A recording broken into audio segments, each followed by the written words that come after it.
So here it is, the ultimate May 4th action figure reviews you've all been clamoring for, namely the Black Series Luke Skywalker and Han Solo Hoth gear versions.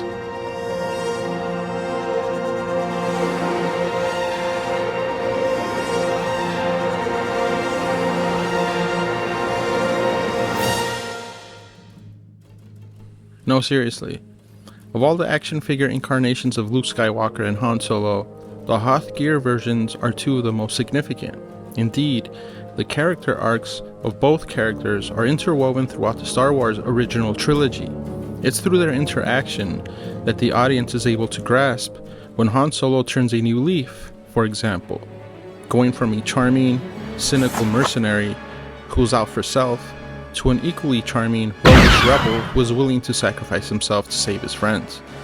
Likewise, it's through Luke's interaction with Han that we're able to tell when Luke has transformed from a wide-eyed, boyish farm boy to a sadder but wiser Jedi Knight. As such, there are three major beats in these transformations. The first occurs at the end of A New Hope, when Han Solo surprises everyone, including audiences back in 1977, and Darth Vader, who had been methodically picking off members of the Red Squadron, one by one. Indeed, swooping in aboard the Millennium Falcon last minute, Han Solo not only saves his friend, but ensures that Luke might one day become the Jedi Knight whose destiny it is to bring down Darth Vader and his master, the Emperor. A similar event occurs towards the beginning of The Empire Strikes Back, which begins how the previous movie ended, namely with a big battle sequence. Of course, this time around matters are a bit different. For starters, the rebels get the worst of it, including Luke, who, though he still manages to blow something up, doesn't fare all that well during the battle either.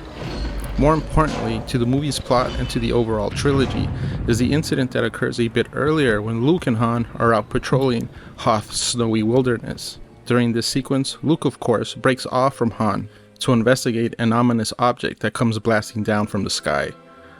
Before he or the audience can even start to figure out what that object might be, however, Luke gets taken prey by the Wampa, though we later learn that Luke has progressed somewhat in his burgeoning Jedi skills. There's still not enough to save his neck yet.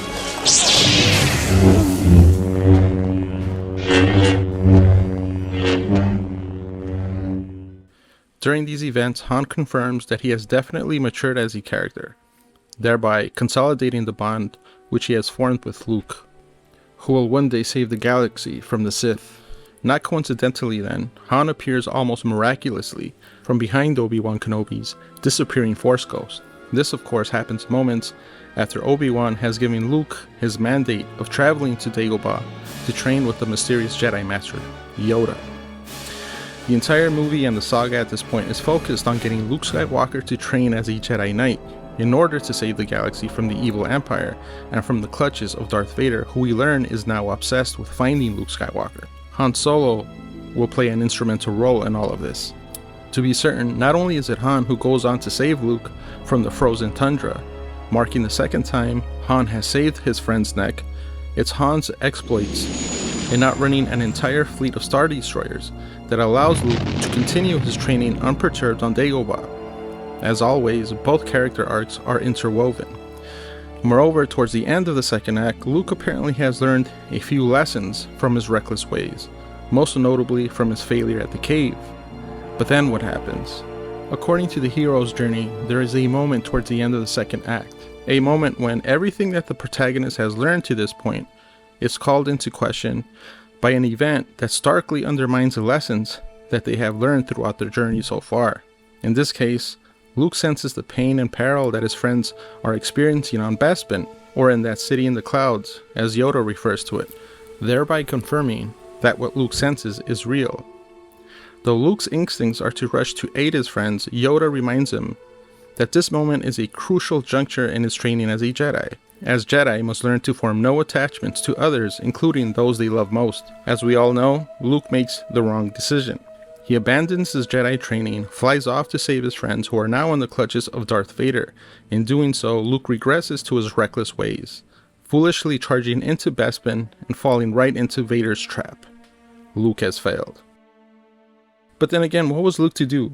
Was Luke supposed to abandon his friends, especially Han Solo, who had already risked his own neck not once but twice to save him? Well, that's a question for another video.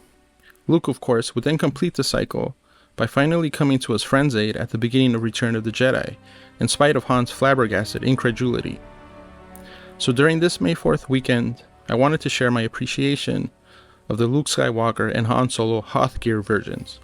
Though they are definitely not the best Luke and Han Solo action figures ever made, these two action figures continue to evoke what the original trilogy best represented for me, namely friendship and redemption, in the truest sense of the words.